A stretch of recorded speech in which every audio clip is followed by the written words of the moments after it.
Bonjour et bienvenue dans ce nouveau mini tutoriel. Aujourd'hui ce n'est pas un mini tutoriel sur la 3D, c'est un mini tutoriel hors série. C'est juste pour répondre à une question. En fait, j'ai un de mes abonnés qui me demande dans un commentaire: existe-t-il un tuto pour expliquer comment faire un tuto comme les tiens? Et la personne dit: j'ai beau chercher sur Camtasia Studio 7, j'ai que du roast beef langage, c'est-à-dire de l'anglais. Et donc je lui ai répondu que j'essaierai de faire un tutoriel pour expliquer un peu comment je fais ça, parce que de toute façon en plus c'est une question qui me revient assez souvent. C'est-à-dire que assez souvent on me dit comment je fais pour avoir une qualité assez bonne quand même dans l'image. Enfin c'est correct. Le son ça peut aller je pense. J'ai pas une configuration qui est faite pour le son, donc j'ai pas à me plaindre quand même par rapport au résultat que j'ai.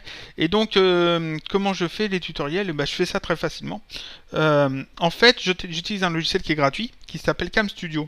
Je vais pas apprendre Camtasia parce que il est très bien Camtasia, mais il est payant. C'est la grosse usine à gaz en fait, parce que il y a plein de fonctions supplémentaires et tout.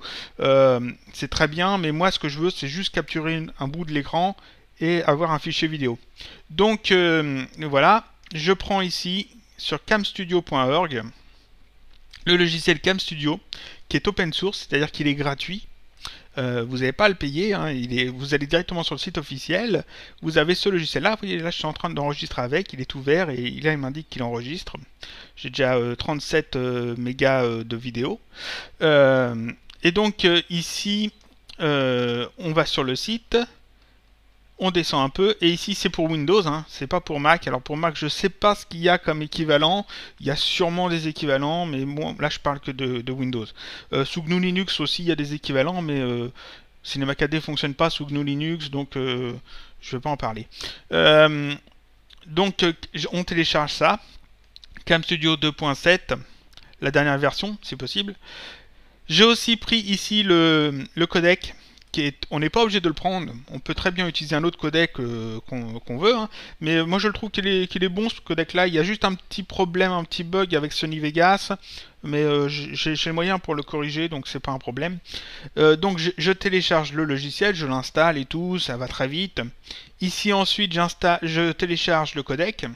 On obtient un fichier zip si je me trompe pas, et ce fichier zip on le décompresse. Et dans le fichier zip, il y a donc un fichier install.ini ou quelque chose comme ça. On fait un clic droit dessus et dans le menu déroulant, on clique sur installer. Et ça installe le codec, et une fois que c'est fait, c'est fait. Et donc, je crois qu'il n'y a même pas besoin de redémarrer l'ordinateur. Je suis pas sûr, mais voilà. Et donc, le soft est très bien. Bon, il y a toujours des petits bugs comme tous les softs des fois, mais bon, j'ai pas à me plaindre, il fonctionne bien. C'est gratuit, donc voilà ce que j'obtiens. Alors ensuite, vous voyez, on a un bouton pour enregistrer, un bouton pour mettre pause, un bouton pour arrêter. Il y a des petites options supplémentaires, je ne vais pas forcément en parler. Donc ici on peut enregistrer pareil. Ici on peut choisir ce qu'on enregistre. Alors soit une portion de l'écran, c'est-à-dire juste une zone que l'on délimite avec la souris, soit une zone que l'on délimite avec des coordonnées, c'est ce que j'utilise actuellement. J'ai délimité une zone de 1280 par 720 pour avoir de l'HD YouTube, l'HD simple. On peut aussi enregistrer une fenêtre de Windows. On sélectionne une fenêtre et puis voilà, le logiciel enregistre que cette fenêtre.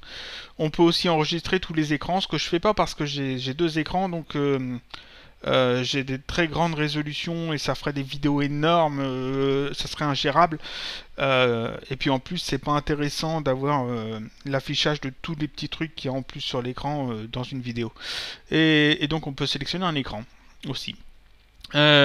Donc ensuite on a plusieurs réglages ici dans options, les réglages vidéo. Alors vous voyez ici j'utilise le codec 1.5 que j'ai téléchargé. On peut en avoir d'autres, hein. Vous voyez j'en avais essayé pas mal, et puis j'en ai viré un paquet. On peut enregistrer directement en Xvid. Ce que je déconseille, vaut mieux prendre vraiment un codec lossless. Il y en a plein sur internet des codecs comme ça, hein. On peut même enregistrer avec le codec de Fraps, je crois, je suis pas sûr, mais non, il n'a pas l'air. Je crois qu'il n'est pas là. Bon, enfin bref. Ici, la qualité, je mets 70. Ici, 25, 40, 25. On peut régler ça manuellement en décochant cette case-là. ou si on coche la case là, on joue avec le slider ici pour régler tout ça. Donc ici configurer, c'est sur LZO, niveau 6. Donc tout ça, je touche pas parce que j'enregistre. Curseur, ici j'indique un curseur. C'est important parce que sinon j'ai un petit bug qui fait que quand je sors le curseur de ma fenêtre d'enregistrement, vu que j'enregistre pas tout l'écran, et que je le ramène ensuite dans la fenêtre, généralement le curseur, la souris ne reprend pas sa forme de souris, pas toujours, des fois j'ai un petit bug. Donc ici je coche ce curseur, Use Cursor from Field, je sélectionne ici un fichier, je vais chercher ce curseur là dans mes fichiers Windows. Il est dans les fichiers Windows. Et comme ça, j'ai toujours le bon curseur qui est affiché. Ensuite, audio, ici, on peut ne pas enregistrer le son si on veut. Moi, ici, j'enregistre le son du micro. Alors, le micro, je me suis pas pris la tête. J'en ai changé énormément de fois. Là, j'ai un petit micro-casque acheté presque rien dans une grande surface. Ça m'a pas coûté très cher. J'ai pas besoin d'avoir un gros micro grosse qualité. De toute façon, mon ordinateur suivrait pas. C'est-à-dire que j'ai une configuration qui est faite plutôt pour le graphisme, pas du tout pour le son. C'est-à-dire que j'ai une carte son. J'ai même pas de carte son, je crois. Je crois que c'est le chipset audio de la carte mère qui gère le son. Et donc c'est pas terrible. Donc j'ai pas besoin de mettre des prix fous dans des micros sur pied avec des tables de mixage et tout. J'ai juste un petit micro casque acheté vraiment un truc bas de gamme, acheté rapidement dans une grande surface. Voilà. On peut ici demander à enregistrer le son de l'ordinateur. Je le fais pas parce que d'abord c'est gênant pour ces gens qui écoutent le tutoriel d'avoir les sons de l'ordinateur. Surtout que j'ai pas mal de sons qui sortent de mon ordinateur. Par exemple les notifications de chat de Google Talk, j'ai les mails, j'ai Twitter, j'ai plein de petites choses qui font des petits bruits assez agaçants, et tout ça quand ça arrive en plein milieu d'une vidéo, c'est gênant. Donc généralement j'enregistre pas le son de l'ordinateur, j'enregistre uniquement le son du micro, c'est mieux. Ensuite ça, Enable Open, c'est normalement ça c'est pour que la capture suive la souris. Je déconseille parce qu'en fait ça alourdit énormément les tailles des vidéos. Alors, et c'est bien que si vous enregistrez une petite portion d'écran et que vous bougez beaucoup l'écran sur la souris, mais c'est vraiment pas agréable à regarder. Donc ensuite le reste je touche pas. J'en parle pas, on peut mettre des annotations, tout ça. Le soft est assez complet, hein. Il est gratuit et il est quand même vachement bien, je trouve. Donc là, j'ai pas à m'occuper de tout ça. Donc une fois que j'ai fait ça, une fois que j'ai enregistré ma vidéo, j'ai un fichier donc .avi enregistré avec le codec, et le codec a un petit problème. C'est-à-dire que moi après, je le passe dans Sony Vegas. Voilà Sony Vegas. J'ai ici un template, enfin c'est un truc que j'ai fait, hein, avec en fait, alors je vais essayer de mettre la preview ici. Alors normalement, voilà, ça passe là. Voilà, j'ai un template, je mets au début, et quand voilà, je vais mettre stop. Donc ici j'ai le moment où j'affiche ce petit bandeau là sur la vidéo, j'ai ici ma petite intro, j'ai aussi ici la petite virgule de fin qui indique juste qu'il faut cliquer sur on aime. Enfin bon, ça franchement je regarde même pas le nombre de j'aime ou j'aime pas, donc c'était vraiment histoire de dire mettre quelque chose à la fin pour pas que ça coupe trop brutalement. Donc là j'ai ma petite intro avec marqué mini tuto, j'en ai une autre avec marqué tutoriel seulement, et j'en ai une avec marqué texture. Bon, oui, ça c'est des trucs tout faits, tout préparés. Une fois que j'ai ma vidéo, donc je veux la coller ici. Mais seulement si je fais ça, comme j'ai dit, le codec a un petit problème avec Sony Vegas. Ici j'utilise la version Pro 8, c'est une vieille version, mais qui me suffit. J'ai un petit problème, c'est-à-dire que le codec ne met pas d'image clé toutes les 25 images comme il devrait le faire. Il y a un petit bug là-dedans, ça fonctionne pas, et Sony Vegas le considère comme une seule grande frame, comme une seule grande image, donc c'est affreusement horrible au niveau de l'image, de la qualité, tout ça. Donc ce que je fais, je prends VirtualDub. Alors VirtualDub, Voilà, VirtualDub, le voilà. C'est un soft qui est gratuit qu'on trouve sur internet. Alors ici c'est VirtualDub Mode. C'est une version un petit peu améliorée et c'est très très bien. Je vais ensuite chercher mon fichier que j'ai enregistré. Alors je vais prendre par exemple la vidéo que j'avais fait pour rigoler le 1er avril. Voilà. Je le charge dans VirtualDub, j'obtiens ça. Et ensuite, donc j'ai ma vidéo qui est chargée. Hein, je peux avancer dans la vidéo comme je veux. Vous voyez, c'était la vidéo du 1er avril, la petite connerie que j'avais fait. Et je vais dans vidéo compression. Ici, je reprends le CamStudio Lossless. Alors là, c'est marqué 1.4, mais c'est le 1.5 qui est chargé. Hein. C'est seulement que là, je crois que ça s'est pas mis à jour. Je clique ici, Force Keyframe. Ici, je mets 25. C'est-à-dire que je vais réencoder ma vidéo avec le même codec, donc je vais m'arranger pour pas perdre de qualité. Et en plus, je demande à VirtualDub de mettre une keyframe, une image clé, toutes les 25 images, pour vraiment forcer le truc pour que j'ai pas de problème. Et ensuite je fais OK, et puis je fais fichier, save as, voilà, et j'indique en fait ici le dossier où je veux enregistrer, et puis j'enregistre en fait mon fichier AVI sous un autre nom. Ensuite, j'ai un fichier AVI qui est corrigé. Alors je vais essayer de le retrouver là. 1er avril poisson AVI, bon, voilà. Et je le charge ensuite ici dans mon Sony Vegas. Alors généralement je le mets comme ça charge la vidéo.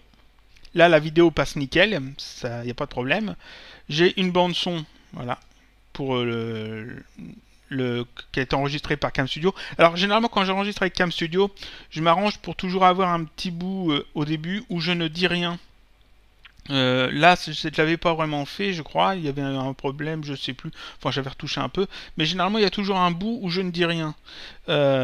Pour que justement, je puisse faire le fondu. Alors voilà, le fondu avec le truc d'avant. Je vais prendre une autre vidéo pour montrer ça. Je vais prendre une autre vidéo. Qu'est-ce que j'ai comme émission, comme truc là, celle-là peut-être.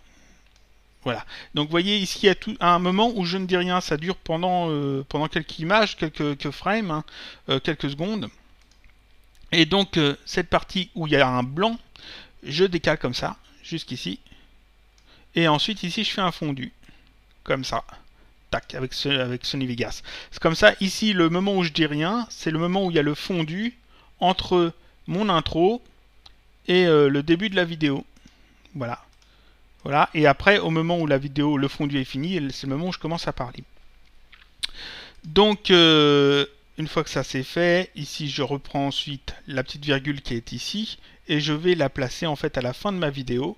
Alors, là forcément, j'ai une fenêtre toute petite, parce que... parce que j'enregistre... On va faire ça, essayer de voir. Je vais pas réussir à voir les deux. Voilà. Donc je retrouve la fin de ma vidéo. Allez, plus vite, plus vite, plus vite, plus vite. Voilà, à la fin de la vidéo. Je place ça pile à la fin de la vidéo. On fait un double clic ici pour sélectionner en fait toute la partie vidéo. Voilà, toute ma bande. Et donc ici j'ai le début en fait, ma petite intro, ici j'ai la virgule et au milieu j'ai la vidéo. Ici je veux rajouter des trucs dans la vidéo. Ici j'ai en haut j'ai une piste qui est libre justement où je peux rajouter des petites choses avec Sony Vegas. Une fois que tout ça c'est fait, je fais simplement un fichier enregistré, non, pas enregistré, ici un render as, voilà. Voilà, et j'indique... Alors ça c'était le truc que j'avais fait la dernière fois. Ici, voilà, personnalisé. J'ai un truc exprès pour les travaux HD. Donc projet, ici best. Vidéo AVC. Custom frame size. Main. Cave LC. 25. Format PAL. Parce que j'enregistre en 25 images par seconde. Ici non. 1. Ici 5 millions. Ici AAC. 48 128 000. Ici MP4 et j'enregistre donc au format MP4. Si c'est une vidéo Minecraft qu'on enregistre ici, là c'est une vidéo écran, c'est pas gênant. Mais si c'est une vidéo Minecraft, il y a une petite chose qu'il faut faire ici dans Property. Ici, à la place de 8 bits, il faut mettre 32. Si vous ne faites pas ça, vos vidéos Minecraft seront sombres. C'est-à-dire que les couleurs seront beaucoup plus sombres parce qu'il n'y aura pas toute la plage de couleurs de mi. Pour les vidéos écran comme ça, je mets 8, ça suffit, il n'y a pas de problème.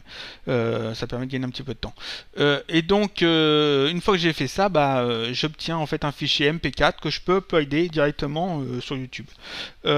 Alors, il faut savoir que le fichier créé par... voilà. Le fichier créé par CamStudio est assez gros, est assez conséquent. Par exemple, celui du 1er avril, il durait 5 minutes et il m'a fait 320 mégas. Donc j'avais ce fichier-là. Comme je le reconvertis avec VirtualDub, j'ai obtenu un fichier toujours de 5 minutes 26 de 377 mégas. Et donc ça me faisait déjà 2 fichiers. Et puis comme je le refais en MP4, j'obtiens un autre fichier, généralement plus petit. Mais...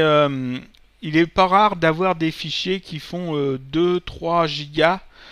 Par exemple, un tutoriel sur le dépliage que j'avais fait me faisait 1 giga 28. Là, je regarde à peu près les fichiers que j'ai, les rushs.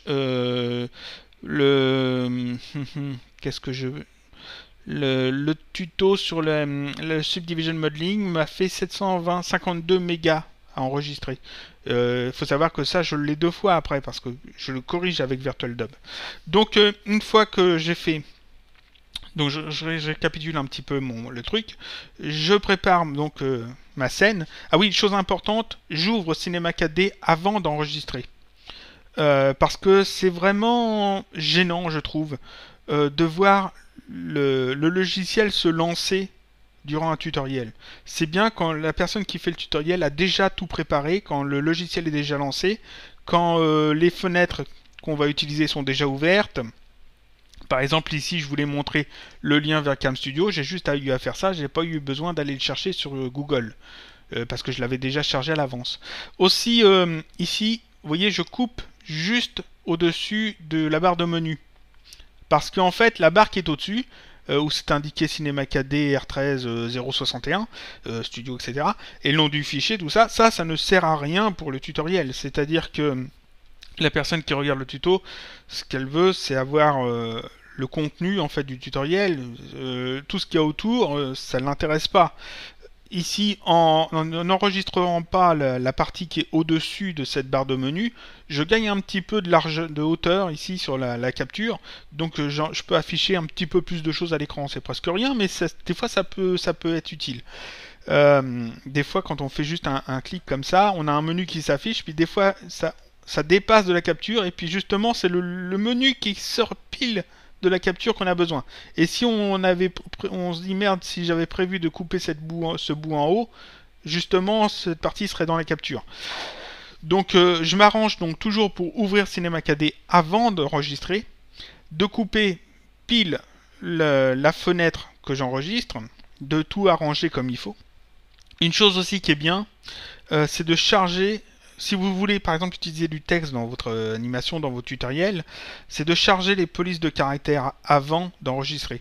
Là je ne l'ai pas fait, je ne sais pas ce que ça va donner, mais par exemple ici si je vais dans MoGraph, objet texte, et que je clique sur ici les polices, bon là je suis dans la version 13 donc il n'y aura pas de problème, mais sur la version 12 et 11.5, il y a un petit bouton, on clique et puis ça affiche une fenêtre. Et donc quand on fait ça, en fait, vous voyez, regarde, je clique. Regardez, je clique et c'est assez long à charger. Si je le fais une fois avant d'enregistrer, une fois que je le fais au moment où j'enregistre, ça s'affiche directement. C'est-à-dire que Cinema 4D n'a pas besoin de charger les polices, il l'a déjà fait avant que vous enregistrez. Ça, c'est des petites choses qu'il faut juste savoir, c'est-à-dire qu'il faut préparer un petit peu la scène avant d'enregistrer. Donc je disais, je prépare donc mon Cinema 4D comme il faut, je prépare toutes les fenêtres que j'ai besoin. Si j'ai besoin de notes particulières, des choses que je dois dire, je les mets de côté. Ensuite, je lance CamStudio et j'enregistre la portion de 1280 par 720 en 25 images par seconde avec les réglages que j'ai donnés. Une fois que j'ai fini, j'arrête CamStudio, je sauvegarde mon fichier. Généralement ça se passe bien. Il peut arriver que ça plante, généralement si c'est le cas, parce que ça peut arriver, suivant votre configuration. Si c'est le cas, essayez d'autres codecs c'est peut-être des problèmes de codec, essayez-en un autre. Il y en a plein, on peut en trouver sur internet, qu'on peut installer, etc. Certains donnent de meilleurs ratios peut-être en fonction de la qualité de l'image et du poids du fichier, etc. Donc une fois que j'ai le fichier, je prends VirtualDub, que j'ai montré, je l'ai fermé. J'ai fermé VirtualDub bêtement. Je reprends VirtualDub, voilà. VirtualDub Mode.